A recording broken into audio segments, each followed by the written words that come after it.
एक क्लास हमारे यहाँ नर्सरी है, उसमें बिल्कुल छोटे बच्चे जो पूरा ग्रुप एक साथ आया था, वो नर्सरी क्लास का है। इस बच्चे में, इस ग्रुप में अव्वल पोजीशन हासिल करने वाला बच्चा है ज़कवान फहीम।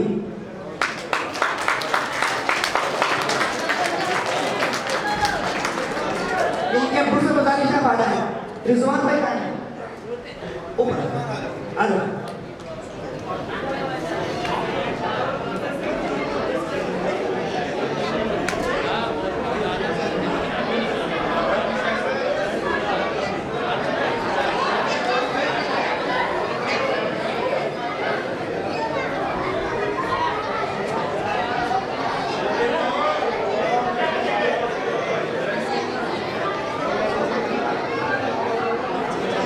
बच्चा छोटा पड़ेगा, इनाम ज्यादा होगा।